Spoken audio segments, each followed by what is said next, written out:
Have you ever looked around our country and wondered why certain laws exist that don't seem very fair? Or maybe you've wondered why it seems like a lot of our politicians are well past their age of retirement. Just imagine that you're in line voting for the next president of the United States.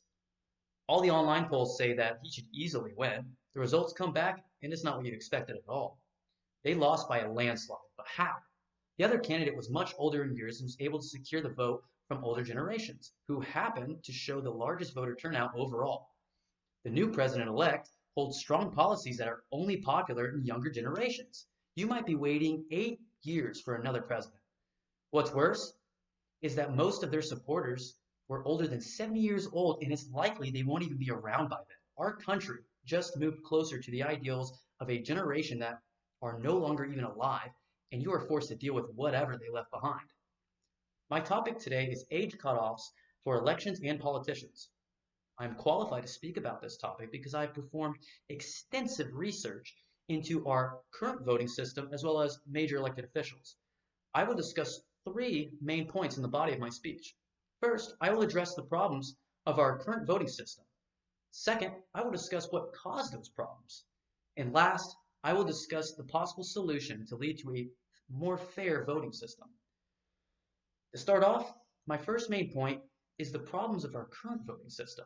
I believe the problem is that our current voting system does not give the power back to the people, as it should. This is especially true for younger generations, which are generally affected the most by our laws and regulations.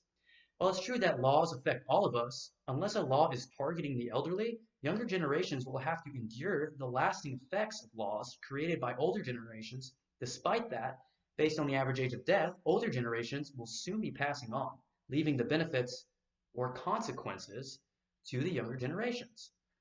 For example, according to a survey published by Centigrade Media Incorporated in 2019 and posted on East Carolina University, over 60% of American adults support the federal legalization of marijuana for recreational purposes.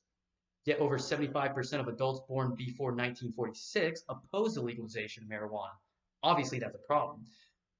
But why such a big difference for this specific example? This is likely due to the anti-drug propaganda during the Reagan administration. This is just one problem of the ideological differences between the younger and older generations. Another factor is term length. According to an article written by Peter Tuckle in 1983 for Legislative Studies Quarterly, the average chances of a senator being re-elected rise in respect to the number of terms served. Now, what does that mean?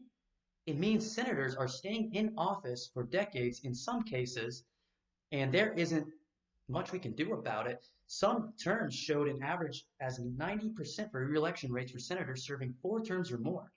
The problem also exists in Congress.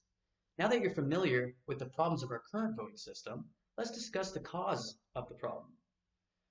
My second main point is discussing what is causing these problems in our voting system.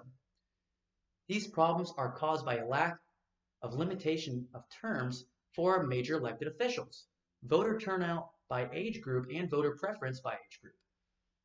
According to an article released by Congressional Digest in 2016 from the U.S. Census Bureau, voters over the age of 65 showed the highest voter turnout at just over 70%. Voters ages 45 to 64 years old showed voter turnout at 65%. Younger voters, ages 18 through 30 years old, only showed 45% voter turnout. Looking at just that data, you might assume the cause of the problem is simply voter turnout in younger generations. While that's no doubt one of the causes of the problem, there's other causes we need to evaluate.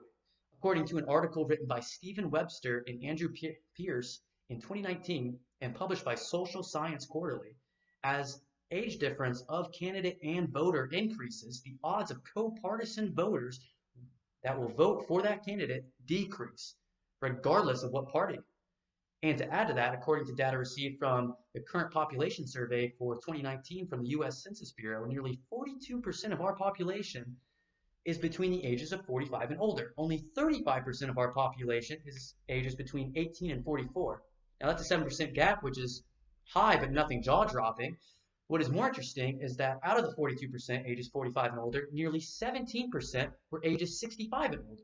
When you put all those factors together, The cause of the problem is that older generations are more likely to vote in general and also more likely to vote for older representatives. Older representatives are more likely to be reelected based on how long they serve, and have huge ideological differences between age groups. Now that we have discussed the cause of the problem, let's discuss the solution.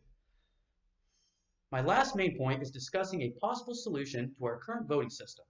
And I believe that term lengths for elected officials need to be limited to a maximum of 12 years total, regardless of their position. I also believe that a solution that we need to put in place is a voting age limit as well. Currently, the minimum voting age limit is 18 years old with no maximum age limit. While most of us can agree that an individual under 18 years old might not be ready to vote for many reasons, this notion isn't even applied to older voters. According to Mortality Weekly Report 2017, reported by the Center for Disease Control and Prevention, the average age of death for men in the United States is around 70 years old. That means a large portion of our population is voting on items that will impact our country for years to come, and they likely won't even be around to see it.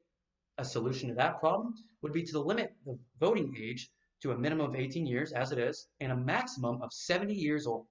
This same problem applies to our elected officials. An enormous portion of our elected officials are very old. As a member of a younger generation of voters, I find it very frightening that elected individuals are making decisions for the American people that will not affect them to the same degree that it will affect the younger generation, inheriting the country. A solution to this problem would be to place a maximum age limit of 70 years old on major elected officials as well. Now, today I've discussed age cut limitations for elections and related flaws to our voting system. There are three main points that I covered in the body of my speech. I discussed the problem of voting system, I discussed the causes of that problem, and possible solutions to fix the problem and our current voting system. In conclusion, our voting system is currently favoring older generations and allows many of our elected officials to remain in power for an extremely long periods of time. Decisions that mostly affect younger generations are not being made by younger generations. To solve this problem, we need to address it directly by limiting the power of these older generations, as well as limiting the power of the government directly in terms of age and service length. I want to help guide our country in a direction that we all see fit, especially for younger generations.